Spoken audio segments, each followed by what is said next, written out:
네, 여러분 반갑습니다. 김동수입니다. Hello everyone.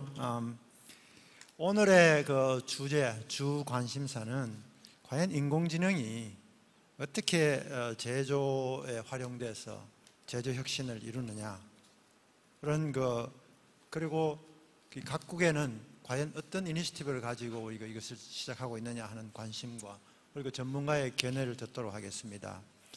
지금 저희들 이제 패널로 5개국, 5개국에서 나라 대표들이 각자의 의견을 우리 발휘할 것인데요. 시간상 우리 간단하게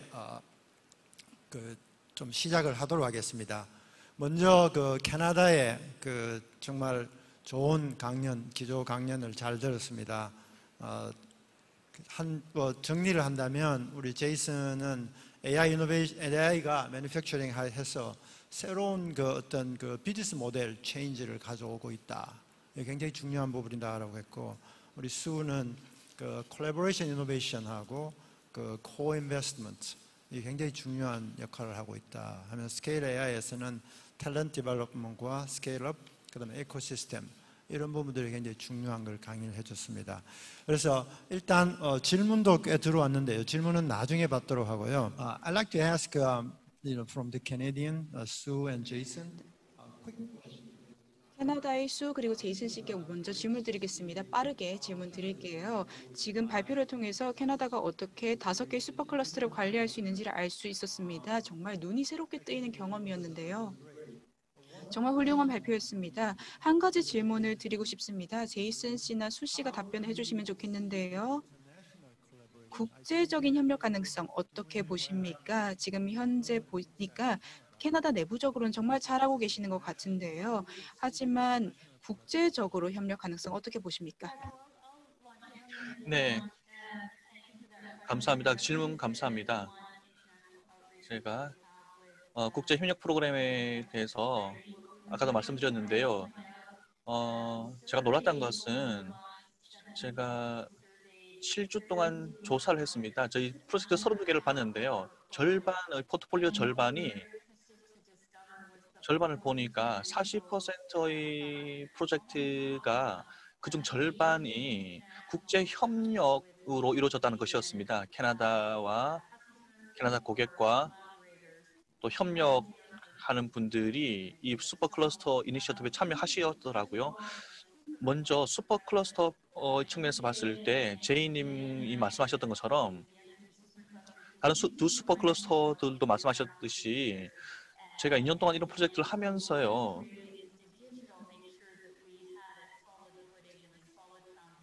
이 디지털 분야는 지금 캐나다에서뿐만 아니라 현재 국제 시장으로 확대가 되고 있습니다. 그리고 이 네트워크가 캐나다에서뿐만 아니라 이 네트워크가 계속 확대가 되고 있고요. 인도 이니셔티브도 아까 말씀드렸던 것처럼요. 저희가 놀랐던 것은 우리가 가진 이 원칙들, 2가지 원칙들이 이미 다른 여러 분야 협력 이니셔티브로 확대되고 있다는 것을 저희가 봤다는 것입니다. Okay, thank you. Let's pose some other questions later. And we have two panelists here in the site, and two other than Canada, panelists in Switzerland and Finland. So, Mr. Kalle Kioro, 제가 이제 5나라 국가에 있는데, 먼저 핀란드의 스마트 BI CEO인 케어로스에게 핀란드의 스마트 제조 현황, 그리고 인공지능을 제조에 어떻게 활용하고 있는지, 그다음에 이제 코로나로 인해서 이제 매니팩처링이 어떤 변화가 있는지, 앞으로 어떤 식으로 변화가 될 것인지에 대해서 질문을 했습니다. 케어로 먼저 자신의 소개와 회사 소개를 간단하게 해주시고 이 요구에 대한 의견을 주시면 감사하겠습니다.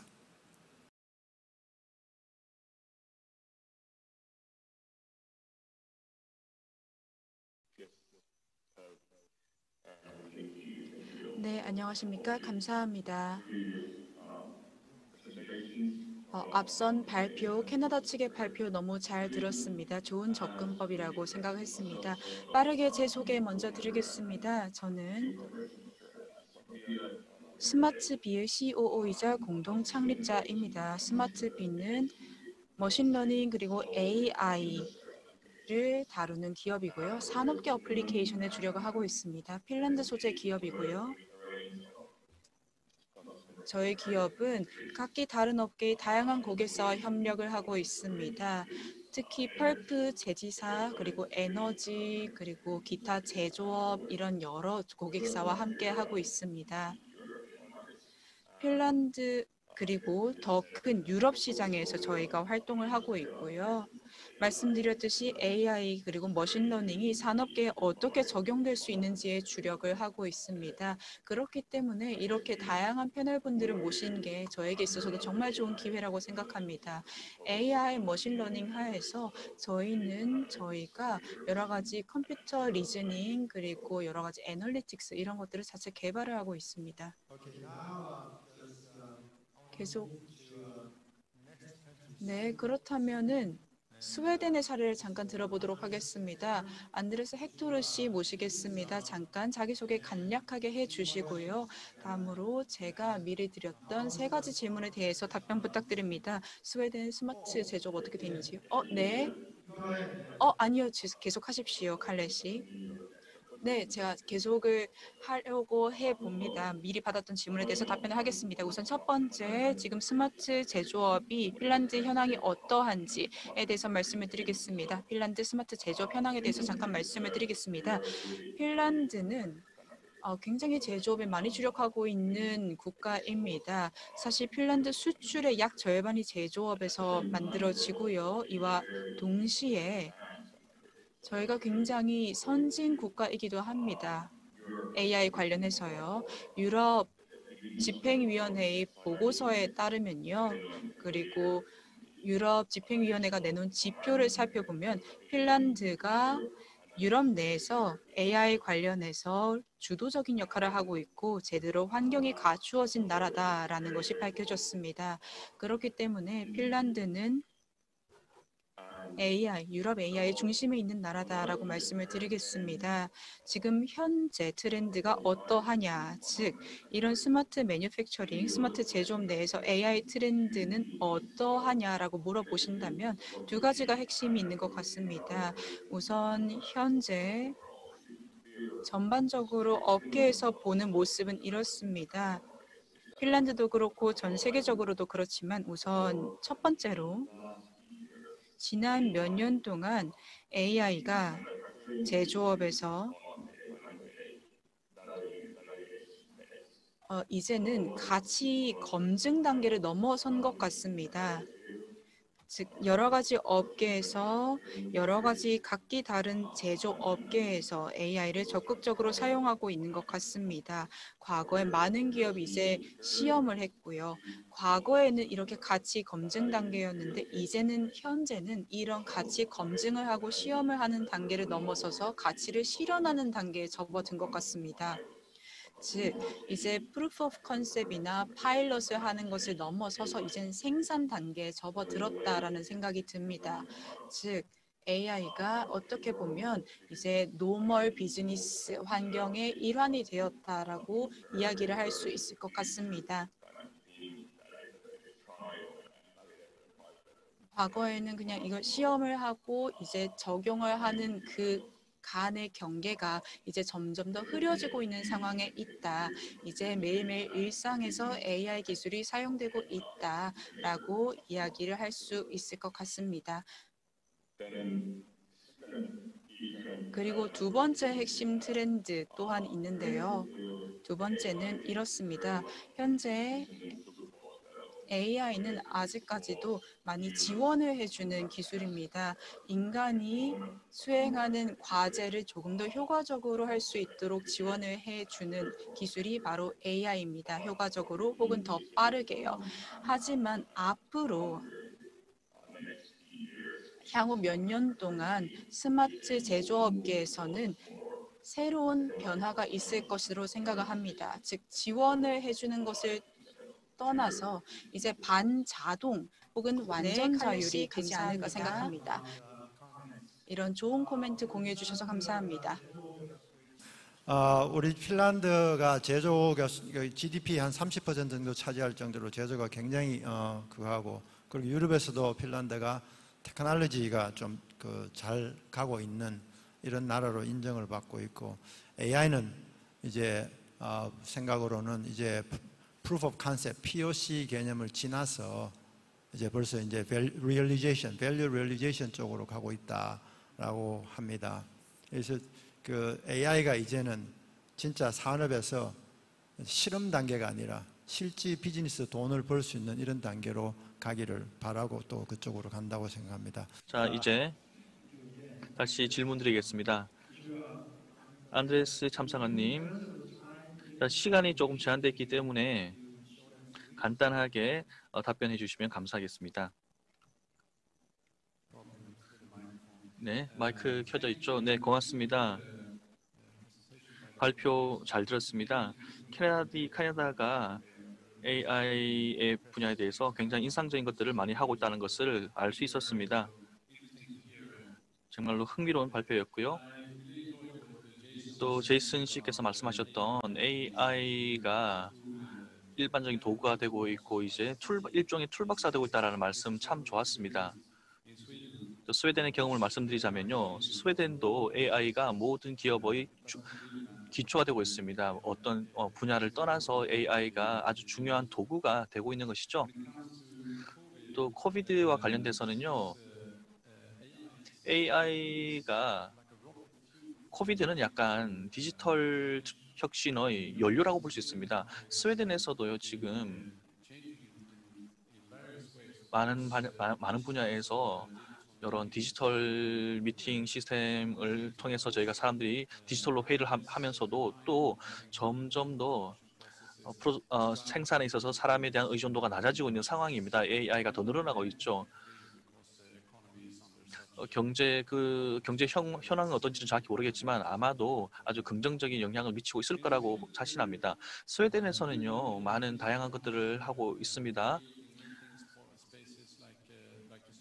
슈퍼 클러스터들을 만들고 있고요. 또 스웨덴은 두 가지에 집중하는 것 같습니다. 기술 개발과 또 중소기업 육성 그리고 일반 대중에게 AI에 대한 인식을 높이는 것이죠. 먼저 일반 대중에 관해서는 AI 엘레멘트라는 프로그램을 가지고 있습니다. 칼레님께서도 말씀하셨지만 이 프로그램은 핀란드에서 먼저 나왔습니다. 온라인 과정을 통해서 AI를 일반 대중에게 교육시키는 것이죠. 현재 모든 인구의 1%가 수료하는 것을 목표로 하고 있습니다. 언제 될지는 모르겠지만 이 프로그램을 스웨덴에 도입했는데요. 좋은 생각이었다고 저는 생각했었습니다. 아주 핀란드의 생각이 굉장히 좋았었습니다. 아주 좋은 성공을 거두었고요. 저희 와이프도 이 과정을 듣고 있습니다. 이 과정을 듣지 않으면 크리스마스 때까지 안 들으면 제가 좀 문제가 있기 때문에 제 아내에게 이런 문제를 설명하고 있습니다. 하지만 이것은 굉장히 중요한 부분입니다. 왜냐하면 모든 사람들이 AI가 뭔지를 이해해야 되기 때문이고요. 왜냐하면 굉장히 다양한 응용 분야가 있기 때문이죠. 또 말씀드리고 싶은 것은요. 중소기업들 같은 경우는 다양한 교육 프로그램을 가지고 있습니다. 이것들이 중소기업들에게 제공되고요. 디지털 기술을 개발하는 데 도움을 주고 있는데요. 또 앞으로 더 많은 일을 또 해야 될 것 같습니다.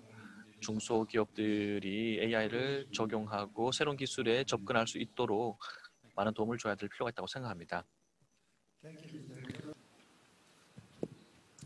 Thank you, Mr. Hector, from the Swedish Embassy. 그러니까 아까 제이슨이 먼저 이야기했듯이 이제는 AI가 점점 제너럴 툴로서 이렇게 되고 있다라고 하고 코비드-19이 진짜 디지털 트랜스포메이션의 그 로켓 퓨얼로서 이렇게 됐다고 합니다. 지금 이제 중점적으로는 SME에서 어떻게 AI를 적용할 것인가 하고 제너럴 퍼블릭이 어떻게 할 것인가 하는 건데 AI의 그 임플리케이션이 굉장히 복잡하기 때문에 이제 트레이닝이 참 중요하다. 트레이닝 이런 쪽에서 잘 정리해 주셨습니다. 지금 이거 오디언스 여러분들 많이 듣고 계시는데 저희들이 실시간으로 질문을 받고 있습니다. 그래서 질문을 받고 있으니 시간은 짧지만 그래도 질문을 많이 올려주시면 저희들이 정성껏 대답해 드리도록 하겠습니다. 다음에는 우리 박항구 단장님 이제 한국의 소식을 한번 들어보겠습니다. 한국은 과연 이 AI를 제조혁신에 어떻게 적용하고 있는지 우리 박항구 단장님 모시고 있습니다. 예, 반갑습니다. 우리나라의 그 제조 분야의 AI를 보면 저희들이 추진단에서는 이제 정부 중소벤처기업부 산하의 기관에서 2014년도부터 2022년도까지 중소기업의 한 6만 7천여 개 중소기업 중에서 한 50% 정도는 이제 3만 개 정도는 스마트 공장 보급 확산 사업에 참여를 해서 우리나라가 4차 산업혁명의 시대에 새로운 제조업 시대를 어떻게 열어가서 글로벌 경쟁력을 가질 것인가를 많이 고민을 하고 그에 따라서 매년 한 5천억 정도를 지원을 하고 있습니다. 그동안 저희 14년도부터 지난 해까지 12,660개의 사업을 했는데 대부분이 우리나라의 대기업들은 AI 관련해서 데이터를 수집 저장하고 자체 분석하고 해외 솔루션이나 국내 솔루션을 적용해서 효과를 보고 있지만 반면에 우리나라의 중소제조기업들은 영세성과 인력이 부족하기 때문에 실질적으로 어렵습니다. 지난 해 동안에 저희들이 추진한 내용은 대부분이 인공지능을 적용해서 효과를 보기보다는 3차 산업혁명의 과업인 공장 자동화, 사무 자동화 중심의 추진을 해왔다고 볼 수 있습니다. 그러나 이제 저희 중소벤처기업부에서 지난번에 우리나라에도 한국형 뉴딜을 발표했듯이 우리나라의 중소기업들이 실제적으로 데이터를 수집 저장을 해서 인공지능을 활용할 수 있는 기업들을 많이 육성하고 관련 스타트업이나 공급기업을 육성하는 대책을 발표를 하였습니다. 이래서 이제 저희들이 그동안에 제조 현장에서 공장 자동화, 사무 자동화 했던 데이터에서 어떻게 하면 로우 데이터를 수집 저장을 하느냐, 그 수집 저장을 하는데 중소기업 자체 전산실에 수집 저장하기보다는 클라우딩 컴퓨터 기반에서 중소기업이 원하는 컴퓨터 자원과 소프트웨어를 활용할 수 있는 체제로 해서 저희들이 그거를 캠프라고 이야기를 합니다. 코리아 AI 매니팩처링 플랫폼이라 해서 이런 인프라를 저희들이 구축을 하였습니다.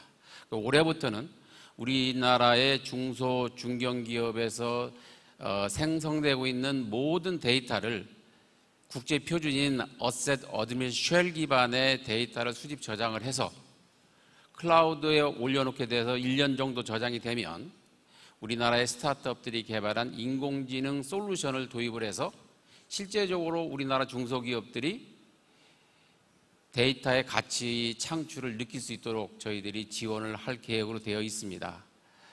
이 클라우드로 이제 데이터를 올린다는 것 자체가 우리 중소기업들의 사장님이나 제조업에 계신 분들이 클라우드를 올리면 노하우가 나갈 것 같다는 불안감을 많이 가지고 있어요. 근데 실제적으로 이 앞으로의 시대는 클라우딩 컴퓨팅 비즈니스 시대로 나가는 거고 자체의 전산실에서 구축하기보다는 그런 클라우딩 컴퓨터를 활용을 해서 훨씬 더 경제적이고 보안이 훨씬 더 잘 된다고 볼 수 있습니다.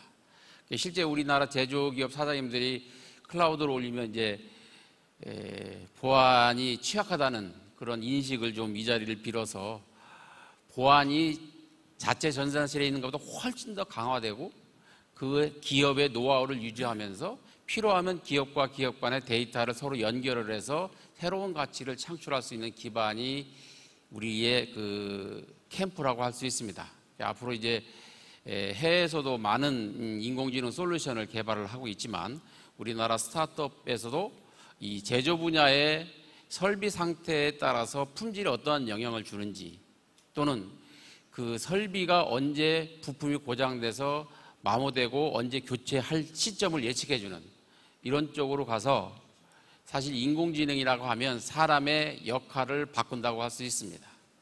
지금까지는 사람이 자동화된 설비로부터 설비를 모니터링하고 분석하고 판단했다면 앞으로는 인공지능 솔루션이 사람을 대신해서 모니터링하고 분석하고 판단해주면 사람은 인공지능이 판단한 결과를 가지고 최종적으로 의사결정을 해서 신속하게 액션을 취하는 그런 모습으로 바뀌어 갈 수 있다고 보고 있습니다. 네, 감사합니다. 한국에서 스마트 매니팩처링에서 대기업은 지금 잘 활용하고 있지만 중소기업의 부족한 면을 이제 클라우드 베이스에서 인공지능을 활용해서 그 솔루션 스토어라는 플랫폼을 만들어가는 설명을 잘 해주셨습니다. 스위스 사례를 보겠습니다. 도미닉님. 네. 안녕하십니까? 자, 스위스에서는 지금 굉장히 이른 아침입니다. 저를 초대해 주셔서 고맙습니다. 스위스는 아주 혁신적인 국가이고 아주 강력한 경제를 가지고 있습니다. 또 수출 중심의 경제를 갖고 있습니다.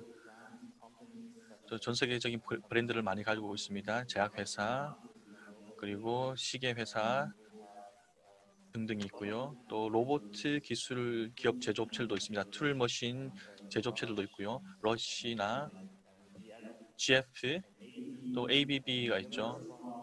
이런 기업들이 아주 강력한, 다른 분야이긴 하지만 강력한 스위스 기업들입니다. 시계, 화학 등등에서 세계적인 기업들이 있습니다. 따라서 이 스웨덴은 굉장히 강력한 이런 경제를 가지고 있죠. 이 디지털 혁신과 AI를 잘 활용을 하고 있습니다.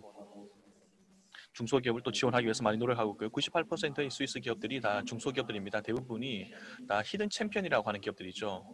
중소기업들이고요. 대부분요. 하지만 아주 경쟁력이 높습니다. 세계 시장에서요. 하지만 혁신해야 됩니다. 저는 AI가 그런 점에서 아주 더 디지털 혁신의 맥락에서 중요하다고 생각합니다.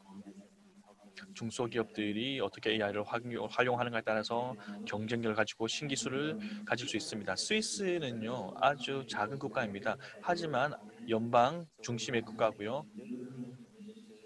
따라서 여러 구상을 이니셔티브를 통해서 AI를 개발하고 있고요. 또 그래서 협력적인 어프로치라기보다는 마스라는 기업이 있습니다. 스마트 기업이고요. 또 AI 슈퍼 클러스터도 가지고 있습니다. ETH뿐만이 아니라 스타트업들이 가지고 있는 생태계가 있습니다. 그리고 AI 애플리케이션을 중소기업이 적용해서 지금까지 몰랐던 것을 알 수 있도록 교육하고 있고요. 또 중소기업들이 계속해서 AI를 적용해서 중소기업의 협력과 혁신을 돕습니다. 이 중소기업들이 계속해서 다른 중소기업들과 협력할 수 있도록 저희는 돕고 있습니다. 또 마지막으로 실용적인 지식 제공 프로그램을 가지고 있습니다. 이를 위해서 아주 실용적인 접근법을 머신러닝을 통해서 하고 있습니다. 기업들이 참여할 수 있고요. 또 경영진뿐만 아니라 스타트업들도 참여할 수 있는 프로그램을 가지고 있습니다. 이 코비드-19 때문에 많은 스위스도 경제 압력을 느끼고 있습니다. 기업들이 더 출장을 못 다니게 되면서 유동성 위기도 겪고 있고요. 하지만 여전히 기업들이 계속해서 혁신은 추구하고 있습니다. 스위스 정부 역시 이러한 혁신을 지원하고 있고요. 많은 사람들이 다른 나라에서 하는 것처럼 단기간 지원을 하고 있습니다. 또 내부 혁신 프로그램을 지원을 하고 있고요. 이런 것들을 봤을 때 계속해서 이 위기 이후에도 경쟁력을 유지할 수 있을 것 같습니다. 코비드-19뿐만이 아니라 또 저희 경제를 계속해서 유지시키고 개발시키기 위해서 노력을 하고 있습니다. 위기를 이겨내기 위해서 노력하고 있습니다. 하지만 코비드-19 때문에 디지털 커뮤니케이션, 코비드 때문에 디지털 커뮤니케이션이 더욱더 활성화됐고요. 이를 통해서 더욱 공급망도 개선되고 있습니다. 온라인 쇼핑도 활성화되고 있고요. 디지털 솔루션들이 공급망에 많이 적용이 되고 있습니다. 또 자동화도 많이 활성화되고 있고요. 지금까지 손으로 했던 것이 많이 자동화가 되고 있고요. 그와 동시에 아주 많은 재미있는 트렌드가 지금 AI 분야에서 진행되고 있습니다. 비즈니스 프로세스가 많이 개선되고 있고요. 연결성, 예를 들어서 공급망 프로세스가 자동화되고 있고요. 공급망 간의 커뮤니케이션이 더 활성화되고 있습니다. AI, 비즈니스 프로세스의 AI는요, 지금 보시듯이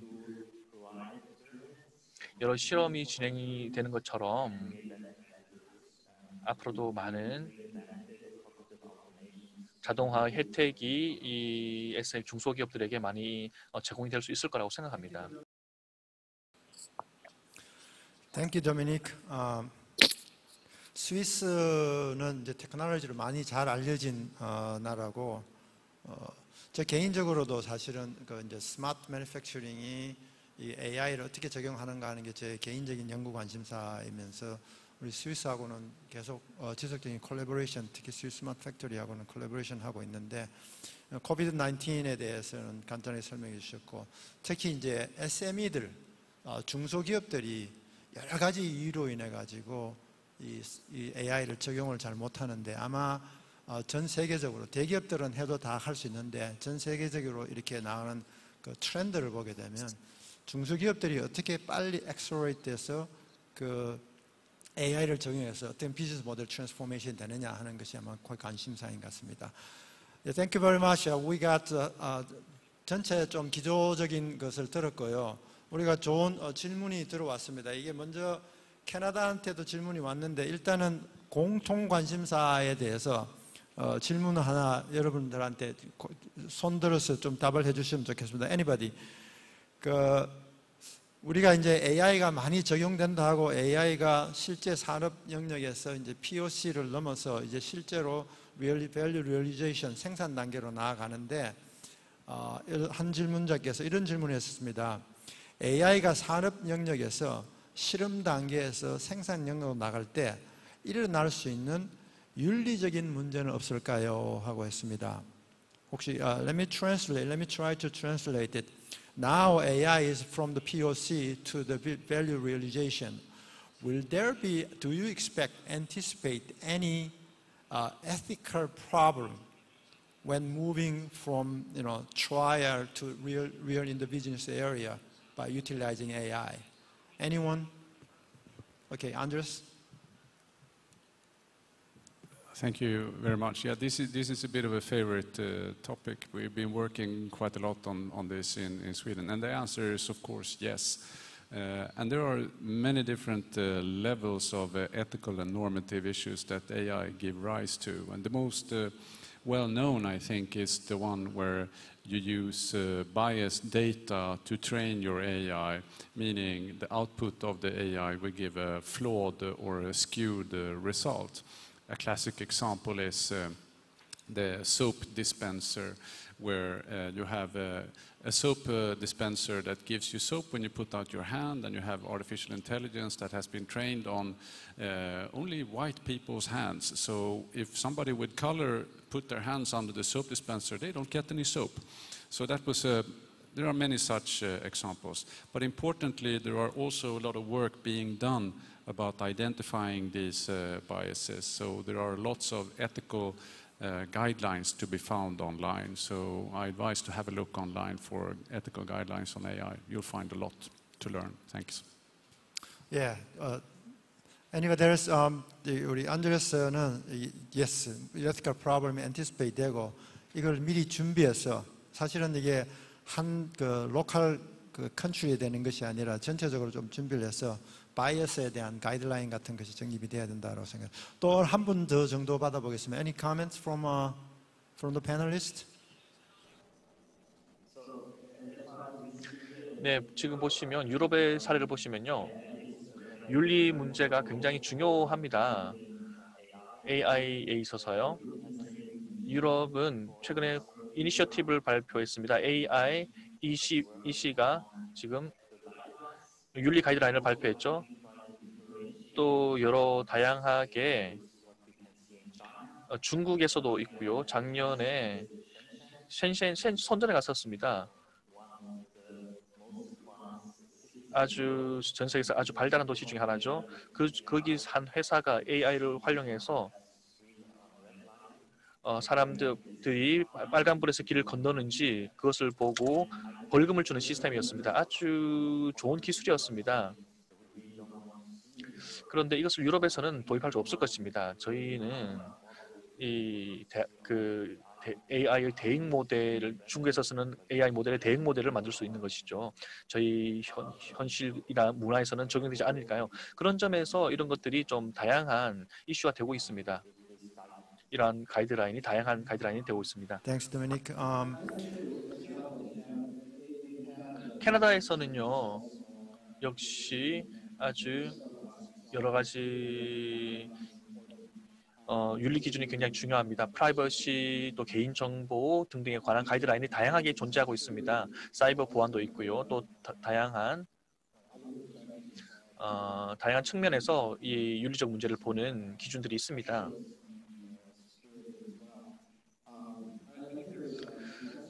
또 AI 응용이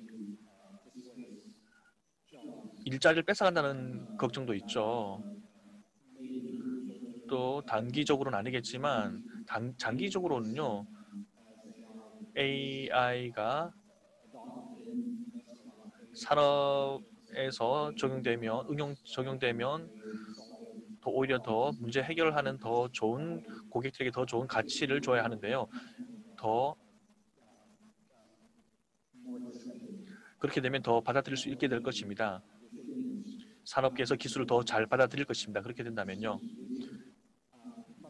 하지만 또 다른 측면이 있습니다. 아주 재미있는 사례 중에 하나가 앤더슨 씨께서 말씀하셨지만 스웨덴의 경우나 핀란드 경우를 보면 공공교육, AI에 대한 공공교육을 하시더라고요. 저희 역시 이 사람들이 AI가 블랙박스가 아니라 두려워할 블랙박스가 아니라 잘 이행하는 윤리적 기준을 가진 것이 되어야 된다라는 것을 교육시킬 필요가 있습니다. 그러면 대중들이 그런 인식을 가진 것이 굉장히 중요합니다. 이런 점에서 국가 간 협력을 할 수 있고요. 또 모든 유사한 어려움들이 있다는 것을 알게 돼서 참 재밌었습니다.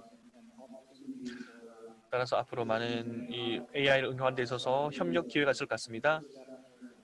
그에 대한 첫 번째 단계로 국제 협력을 한다면 좋을 것 같습니다. 저희들 패널들끼리 먼저 협력을 해보면 어떨까요? 제이슨, thank you. 결론은 AI가 ethical problem이 가져올 수 있다. 이것이 인터내셔널 콜라보레이션의 어떤 중요한 포인트가 될 수도 있다. 앞으로 이것이 인터내셔널 콜라보레이션의 어떤 토픽이 됐으면 좋겠습니다. Jason, specific question to the Canada from your presentation. Just could you give a brief, very brief? 아주 간단하게 캐나다에 대해 질문드리겠습니다. 아까 말씀하시기를 그 질문이 5개의 슈퍼 클러스터를 조성하고 있고요. 2018년부터 하고 계시다고 하셨는데요. 이 질문 내용은요. 지금 보시기에 로드맵에 따라서 지금 얼마나 진행됐나요? 10%. 지금 현재 진행률이 얼마나 됐나요? 네. 저희는 현재 운영을 1년 해왔고요. 계속 진행이 되고 있습니다. 정부 계획에 따라서요. 지금 자금을 운영을 하고 있고요. 지금 1년 진행이 됐는데요. 총 지금까지 슈퍼 클러스터들이 약 1달러마다 약 2달러의 성과를 만들어내고 있습니다. 클러스터 이노베이션 프로젝트를 통해서요. 그래서 투자 대비 수익률이 현재는 높습니다. 그리고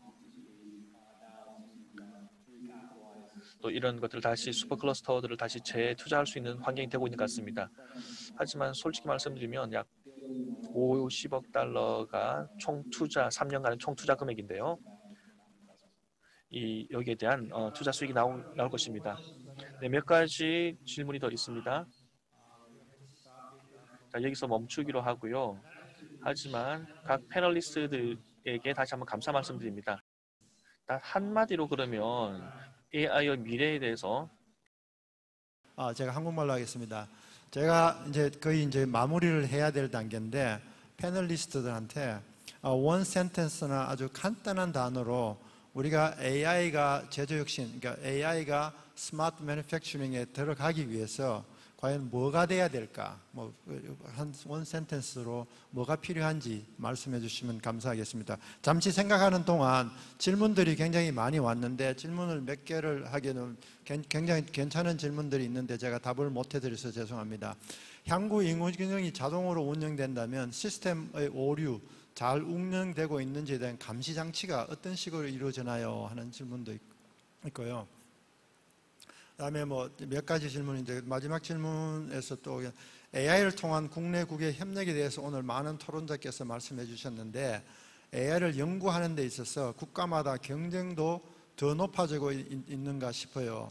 AI의 발전으로 인한 경쟁과 협력 중 어느 쪽이 더 촉발되고 있는지 궁금하고 전세적으로 협력을 위한 움직임이 있는지도 궁금합니다. 라고 했는데 굉장히 좋은 질문인데 우리가 시간이 없었어요. 참 죄송합니다. 자, 그러면 오늘 하신 우리 멀리 우리 박항우 단장님께서 먼저 간단하게 앞으로 미래에 대해서 희망을 갖는다면 어떤 그 부분을 해야 될지요? 네.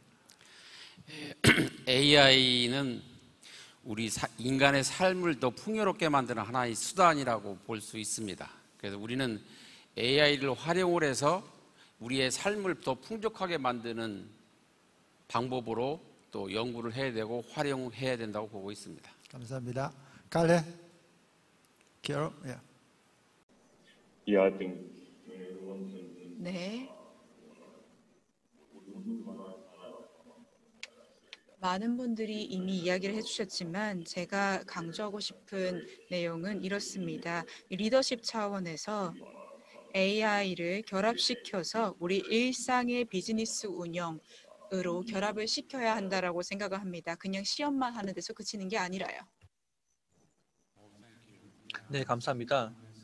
제가 드리고 싶은 메시지는 여러분 AI 여정을 오늘 시작하시라는 겁니다. 어디서 시작하는가는 중요하지 않습니다. 여러분 스스로 공부하시고 시민으로서 아니면 중소기업으로서 툴이 있습니다. 국제 협력을 할 수도 있고요. 제이슨 님이 오셨으면 좋겠는데요. 여기서 바로 할 수 있었을 것 같은데요. 네, 그것이 제 메시지였습니다. 고맙습니다. 미스터 도미닉? 네. AI 최고의 AI는 아직 오지 않았습니다. 중소기업들이 할 역할이 많을 것 같습니다. 이것에 적용하는데 중소기업이 할 역할이 많습니다. 더 많은 쇼케이스와 실험들을 제조업체에서 채택하면 좋겠습니다. 네. AI의 전환, 응용의 전환, 제조업체로서의 전환, 또 의사결정들, 프로세스 개선, 오퍼레이팅 프로세스 이런 것들이 굉장히 많지만 하지만 많은 회사들이 지금 AI를 적용해서 새로운 방법으로 고객 가치를 창출하고 있습니다. 이것이 저는 가장 큰 투자에 대한 가장 큰 투자 대비 결과라고 생각합니다. 자동화, 머신러닝, AI 응용, 또 소재 제품들, 프로세스, 공정 같은 것들이 바로 이 AI의 미래에서 아주 응용될 수 있는 많은 분야라고 생각합니다. 대단히 감사합니다. 여러분 많이 참석해 주셔서 감사합니다. 이것으로 패널 토론을 끝내겠습니다. 감사합니다. Thank you very much. Thank you all.